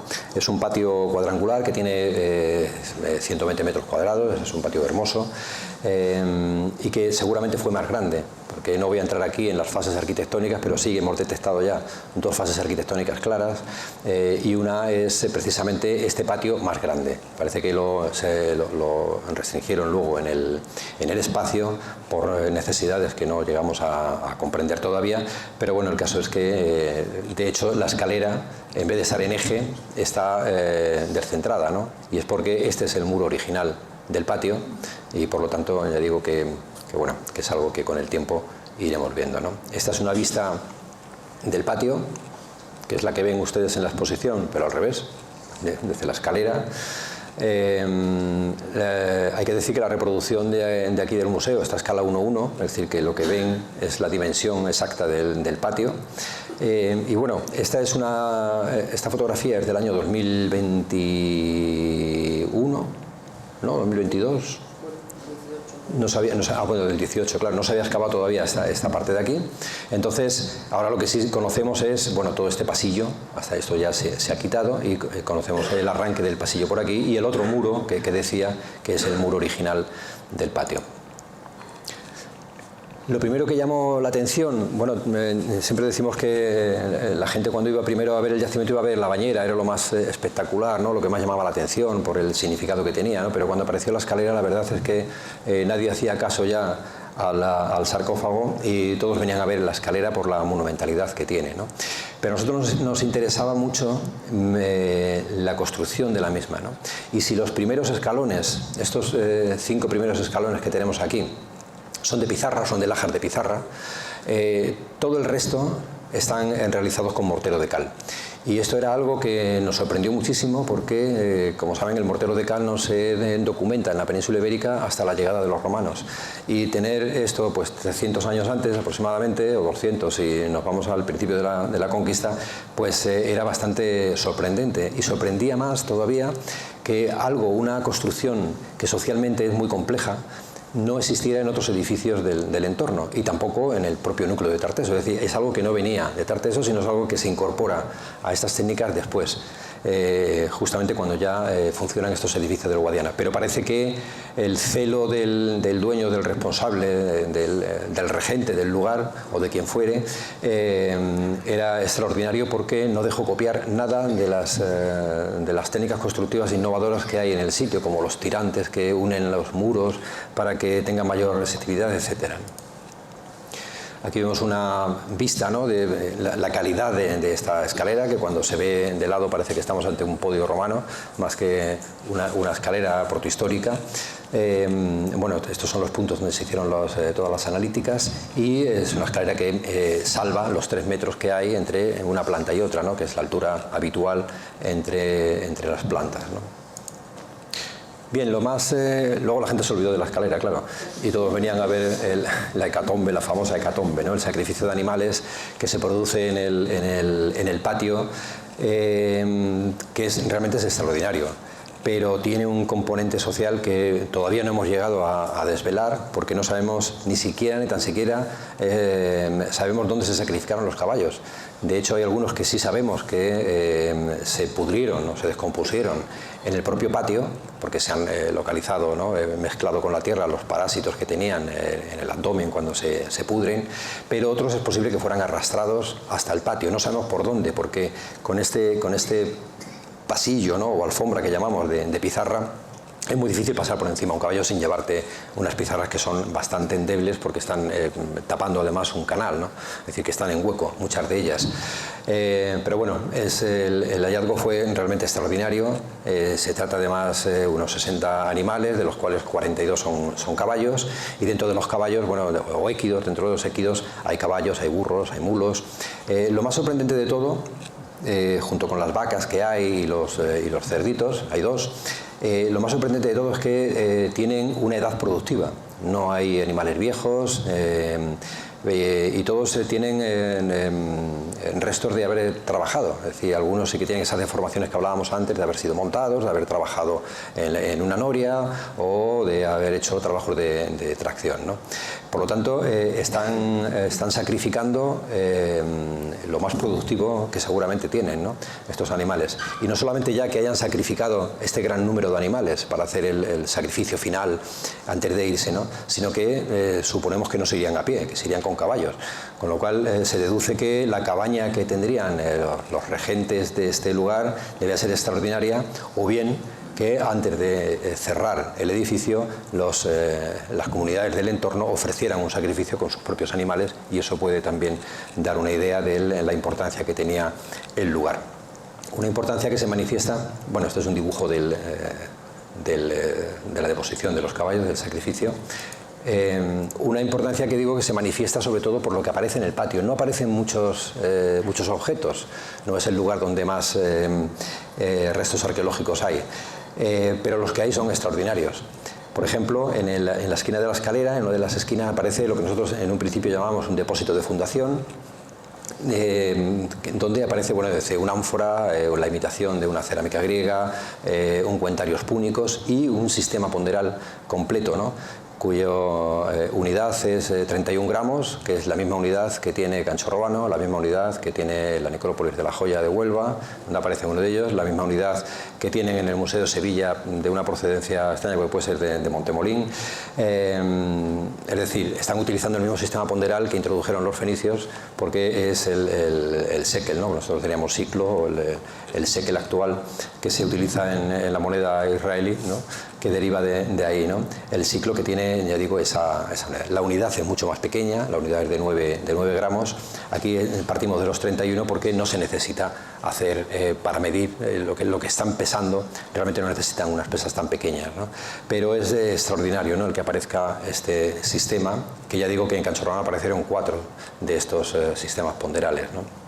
Otra cosa que llamó poderosamente la atención fue entre los caballos que lo que había eran bolsitas de cebada, que nosotros pensábamos que era la cebada que le habían puesto para comer, y que antes me preguntaba alguien, ¿no?, que si la habíamos analizado, y digo sí, para ver si había hongos.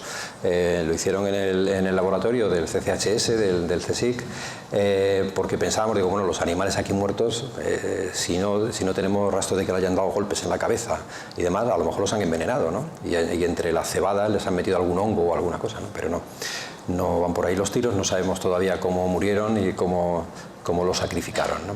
Pero bueno, lo que decía era que entre los caballos aparecen estos elementos que son realmente extraordinarios, ¿no?, como estos vidrios. Hay 4, el cuarto ha sido imposible reconstruirlo, yo creo que bastante que han podido reconstruir estos 3 en el laboratorio de la Autónoma, que es donde se han realizado. Y él decía antes que por ejemplo, el azul, que es papel de fumar prácticamente, o sea que el que hayan llegado hasta aquí procedentes del norte de Grecia, ¿no?, de Macedonia, que no aparecen en ninguna otra parte de la península, nos da una idea del poder adquisitivo que tiene la gente que vive en el Turruñuelo, ¿no?, que además son celosos de lo suyo y no comparten nada de lo que tienen, porque no aparece en ningún otro yacimiento de la zona.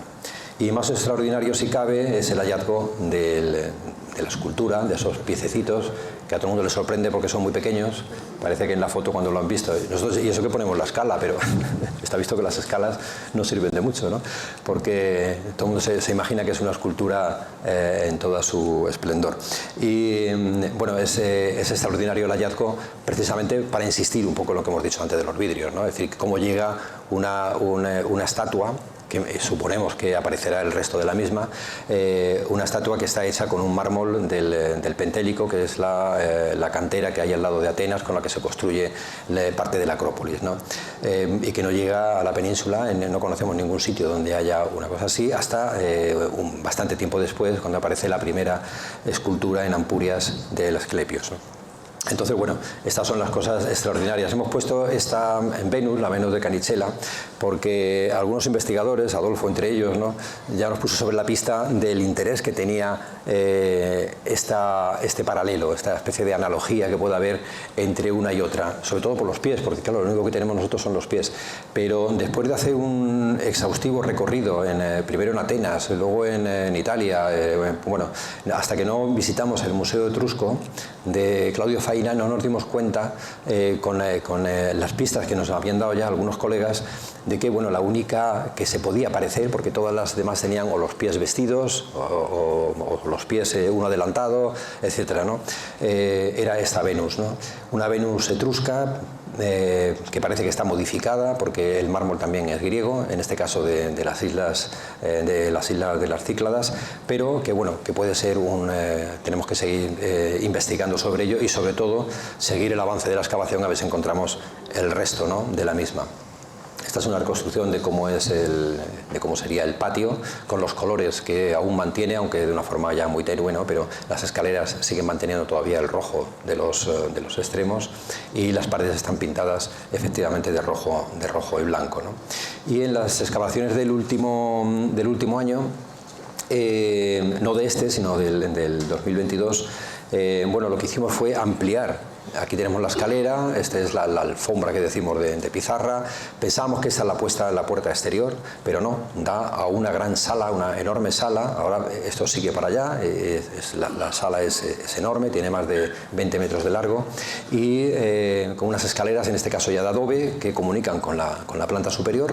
En el otro extremo también aparecen otras escaleras que dan, por lo tanto, es una escenografía bastante poco sutil, es decir, dos escaleras que conducen a la planta de arriba, enfrente la gran escalinata, ¿no?, que sube a la planta superior del edificio principal, y en este relleno parece un lugar asambleario porque está compuesto de gradas, hay gradas a uno y el otro lado de la puerta. Lo que aparecen son estos marfiles que son etruscos, que son son bastante significativos, ¿no? Significativos por dos cosas, no solamente ya por la calidad en sí, hay muchos paralelos sobre este tipo de marfiles. Lo que más nos llamaba la atención es, bueno, nos llamaba la atención, no, porque ya lo sabíamos, ¿no?, pero para explicar un poco la destrucción del edificio es muy significativo, porque ven, esta parte tiene un color más del marfil, aunque está todavía un poquito quemado, pero esta parte está muy quemada. Es decir, primero se rompen todos los materiales y después se procede al incendio, ¿no? No es como pensábamos muchas veces, que a lo mejor con el incendio estallaban las cosas y se podían partir. No.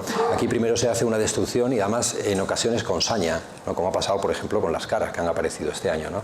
Están destruidas con saña, con golpes efectivos entre los ojos, en los laterales, es decir, quieren hacer una casi damnatio memoria de todo lo que hay en el interior, ¿no?, de los elementos más significativos, ¿no? Y aquí se ve muy bien en ese caso. Conserva todavía el pan de oro en la ofrenda. Bueno, ya digo que hay paralelos bastante claros en el mundo etrusco. Este es otro de los marfiles. Suponemos que con el avance de las excavaciones irán apareciendo más fragmentos, porque ya digo que como lo destrozan todo y lo esparcen, bueno, pues son un poco desesperantes, ¿no? Aquí tenemos otro, un équido parecido, ¿no? Y las cerámicas griegas, que aparecen no todavía en mucha cantidad, que claro, no estamos hablando de los casi 200 copas que aparecen en Canchorroano, pero bueno, teniendo en cuenta que llevamos excavado apenas un tercio del edificio, es posible que aparezcan más, porque en Canchorroano aparecieron acumuladas en algunas habitaciones, ¿no? Es posible que aparezcan más. Pero lo que nos interesa de las cerámicas griegas, que ya han sido estudiadas, es dónde aparecen. Y esto ha sido un estudio, la verdad es que ha sido un buen estudio, ¿no?, porque estábamos muy descolocados. El propio Maluquer de Motes estaba descolocado porque casi todas las cerámicas griegas que aparecían en Canchorroano estaban en el exterior, estaban en el relleno final, en lo que luego nosotros detectamos que era una capa de arcilla, ¿no?, que cerraba el edificio. Y había una enorme cantidad de copas en ese exterior. Sin embargo, en el interior del edificio no había tantas copas, pero no había tantas. Lo cual quiere decir que cuando excavamos en el Turuñuelo vimos perfectamente, documentamos el sellado del edificio, el sellado de arcilla, con una capa de piedras primero y luego lo sellan con arcilla para que quede todo tal. Las cerámicas áticas están apareciendo en este estrato. Lo cual quiere decir, o por lo menos nosotros deducimos, que en el último momento, una vez ya sellado todo el edificio, hacen un último ritual antes de irse, una libación, y utilizan la cerámica más granada que tienen, ¿no? Que es la cerámica griega. Y por eso aparece toda en superficie, ¿no? Es la interpretación que le damos y que, bueno, tiene visos de ser así. Esta es una vista de cómo sería el Casas del Turuñuelo, pero es verdad que todavía hemos excavado esta parte este año, esta parte de acá, y luego hemos ampliado la puerta, con lo cual tenemos un espacio bastante más amplio. ¿Cómo sería el final? Porque esa es una de las preguntas que todo el mundo se hace, ¿no? ¿Cómo sería el final? Bueno, pues nosotros encargamos en su momento una ilustración de Canchorroano, referida a Canchorroano, de ese final, ¿no? Porque Canchorroano está rodeado por un foso, y en ese foso aparecieron 16 caballos sacrificados. 16 caballos que iban acompañados de otros animales, ¿no? Vacas, había corderos, etcétera, ¿no? Pero sobre todo llamaban la atención los caballos porque algunos de ellos además tenían la cabeza cercenada y la cabeza depositada en otra parte del foso, ¿no?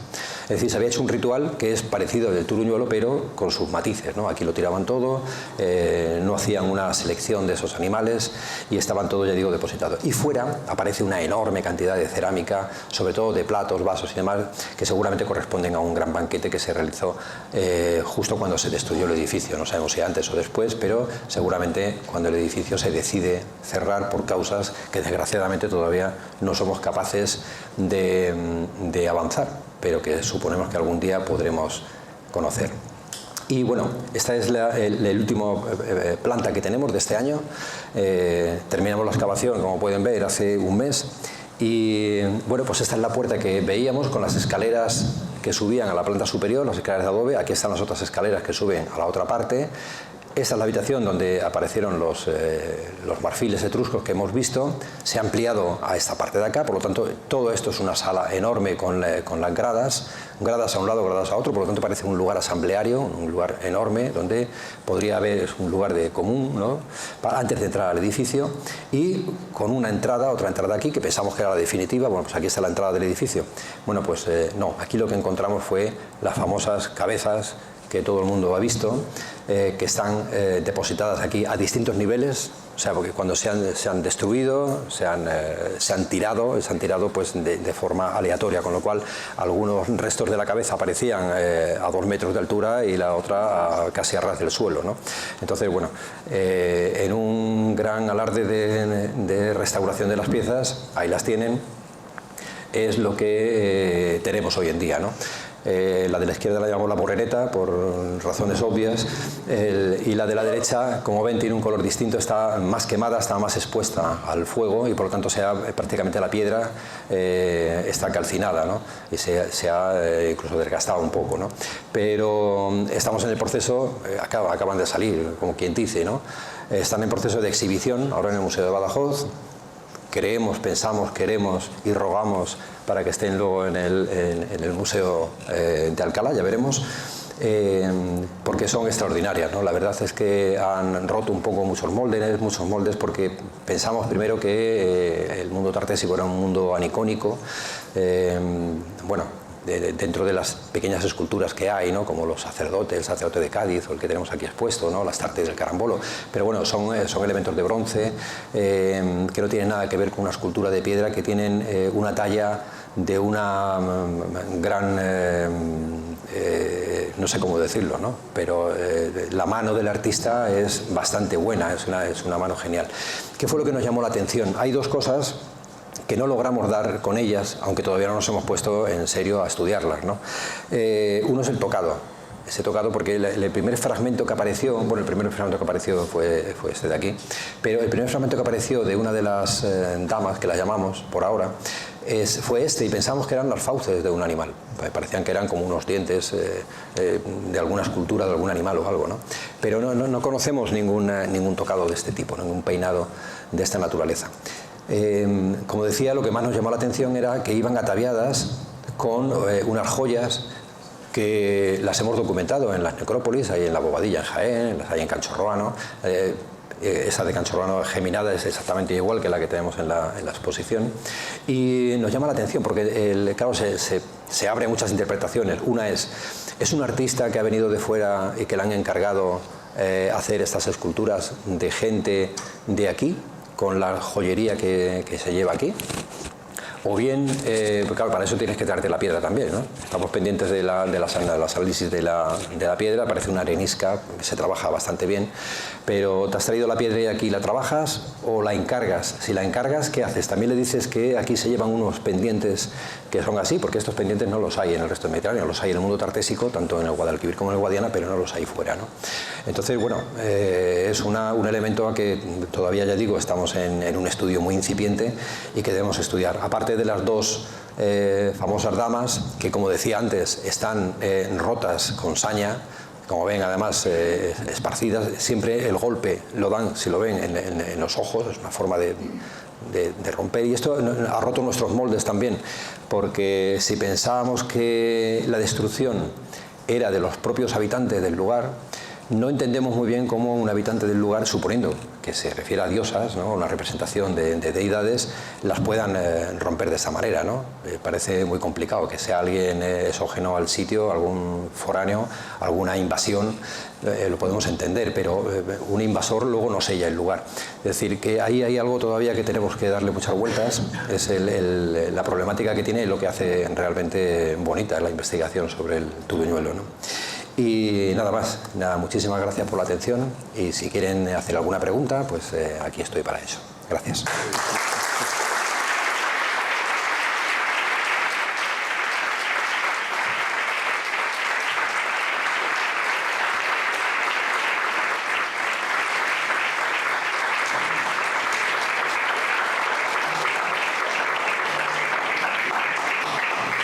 Bueno, ya les dije yo que tendríamos el privilegio de escuchar una conferencia única. Seguro que todos los que hemos estado aquí la vamos a recordar porque ha sido algo de todas memorable, y principalmente por dos razones. Una, porque hemos tenido el privilegio de contar con la generosidad de Sebastián, que nos ha enseñado cosas inéditas, y esto no es nada frecuente. Los arqueólogos somos muy celosos y habitualmente no enseñamos las cosas, no las divulgamos antes de presentarlas en los congresos o en las revistas científicas y académicas. Y luego porque hemos tenido el privilegio de ver cómo evoluciona un proceso de investigación a partir de una excavación tan excepcional, de un yacimiento tan excepcional como es Casas del Tuduñuelo. Yo tengo que decir que he estado ya en varias ocasiones viendo las excavaciones, pero hay cosas que no conocía de la última campaña del 23. Hemos visto cosas que se acaban de terminar la excavación hace un mes escasamente, ¿no? Es decir, es un privilegio muy grande el que tenemos todos los que estamos aquí esta tarde con Sebastián Celestino. Y no sé si hay alguna cuestión. Desde luego yo mismo tendría 1.000.000 de ellas, pero te las haré en privado, tengo esa suerte también. Pero seguro que hay aquí algunos de ustedes tienen alguna pregunta que hacer o algún comentario, alguna reflexión que hacer a nuestro conferenciante de esta tarde.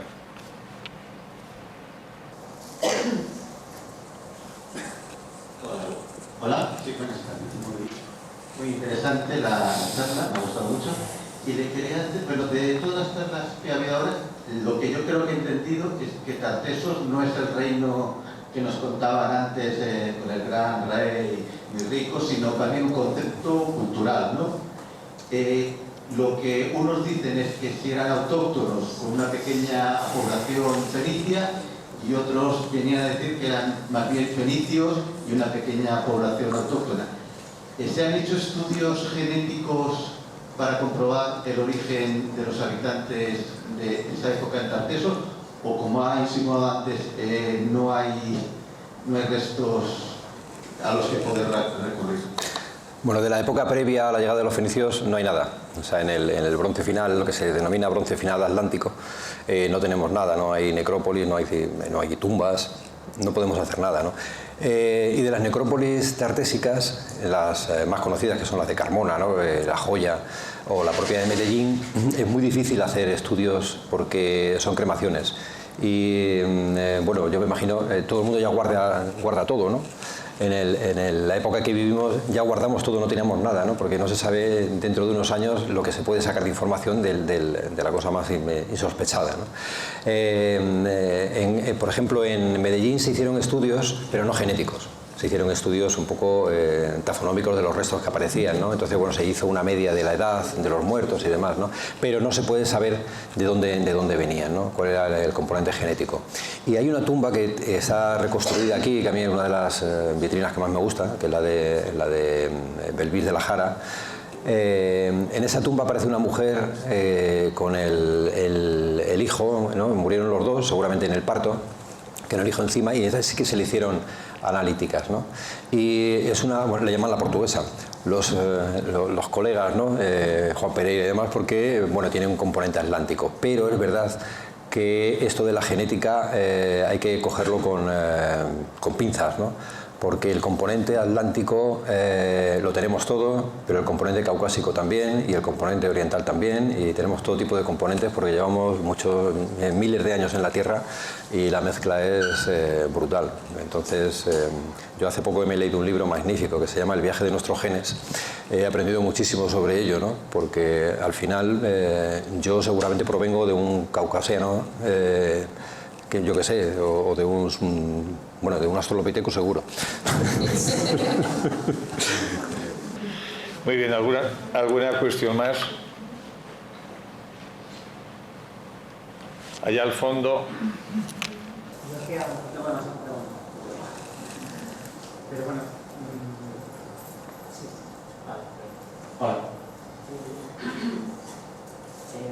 Hola. Algo más profanas es, antes has citado a alguien que se llamaba Domínguez, que habla de una ruta que va hacia la costa de la Latina, pues, ¿cómo se llama? Adolfo Domínguez Monedero.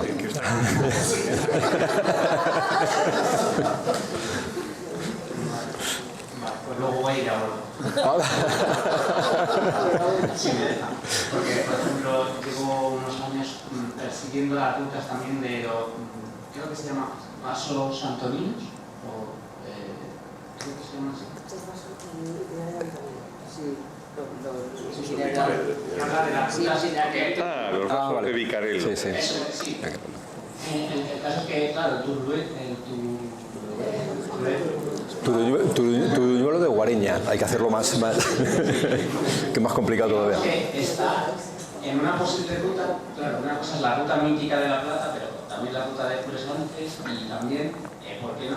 Puede ser o sea, aparte de que sea un sitio sagrado o de comercio, pues el tipo, como el templo de Melcar, de Cato, todos los otros ejemplos que habéis puesto, o incluso de los que habló en la conferencia que yo no estuve, pero que he podido ver de la otra doctora, que es Espertamide, no me acuerdo cómo se llama, bueno, que habla de que no hay sacrificios en el mundo levantino, ¿no? Y en cambio aquí sí sería una diferenciación importante entre los íberos y este mundo que también X, estratégico, etc.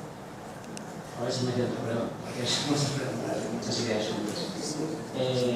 Por centrar, digo, bueno, sí, pensando qué relación hay en esa ruta comercial que luego prevalece en época romana, incluso, porque está claro que hay una ruta o comercial o no sé exactamente cómo llamarlo, pero que sí que luego prevalece de alguna forma. Y si en ese sentido habéis pensado que pueda ser una posada, o como puede haber otro de los sitios que habéis, todos los yacimientos sí parece que puedan tener más ese sitio como de paso, ¿no? Y si tantos caballos además, pues también se me vienen... Un caravanserai, vamos. Un caravanserai, una especie de posada de caballos, ¿no? De sí, tránsito comercial. O arrieros luego muchos siglos después, ¿no? Pero algo así, como tiene la imaginación, simplemente. Si bueno, se ha llegado a plantear algo así. No me lo he planteado todavía porque la verdad es que los materiales que aparecen son, aparte, bueno, el sacrificio, es decir, son muchas cosas, ¿no? Que no, vamos, ni se me había pasado por la cabeza pensarlo. Pero yo, por ejemplo, tampoco estoy de acuerdo, y es verdad que lo que tú dices está muy generalizado, ¿no? Yo no creo que existiera una ruta de la plata en época protohistórica, para nada. Sí es verdad que hay un comercio sur-norte, eso es evidente, lo hemos visto, pero no utilizando la famosa Vía de la Plata, que solamente funciona en época romana. No hay ni un solo yacimiento que esté al lado de la Vía de la Plata, ni uno. Todos están alejados. Lo que sí existe es la vía protohistórica, que es la que todos conocemos, que viene de Córdoba hasta Medellín. Y es la que, claro, exactamente, es la que los romanos toman cuando entran en la península ibérica y fundan Medellín, que es más antigua que Mérida. Luego ya, bueno, hay un cambio administrativo y lo que hacen es fundar Mérida y a partir de ahí sí que empieza a funcionar la Vía de la Plata. Pero yo no creo que sea de época protohistórica. Vale, eso resulta. Y luego, muy rápido, y perdón por extenderme, ¿qué relación guardaría con los íberos? ¿Y con quién guarda, o sea, en la programación luego cultural, si somos capaces de definir, y ya sé que es muy difícil definir tanto el espacio como el tiempo, sobre todo en los sitios más fronterizos? Y también qué peso tiene luego el mundo griego respecto a Albadiano, no tanto porque entiendo que la hegemonía siempre ha sido fenicia o luego púnica, etcétera, en cuanto hacia el exterior, y sus paranones con Útica, etcétera, que también parece que de eso han estado hablando los compañeros en el arqueológico estos últimos 3 años, ¿no? Y eso, ¿qué peso creéis que tiene el mundo griego respecto a esta cultura o continuación tartésica en Albadiano? Bueno, ya dije antes que el mundo griego tiene una importancia sustancial a partir del siglo VII, sobre todo en Huelva, ¿no? Pero no se ve en el interior.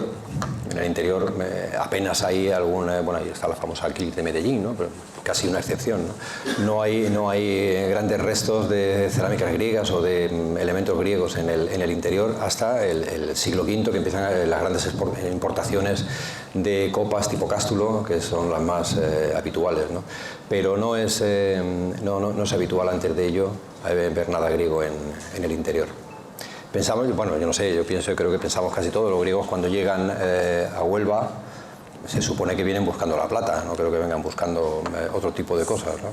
El interés que tienen. Por lo tanto, el interior creo que no hay grandes minas de plata y hasta época prácticamente púnica que empieza a explotarse la plata de Cartagena, pues es Huelva, ¿no?, la que tiene ese interés. ¿Alguna cuestión más? La última intervención. Bueno, pues parece ser que lo has dejado todo clarísimo y que por eso... Me alegro. Muchísimas gracias y quedan ustedes invitados al próximo jueves. Espera.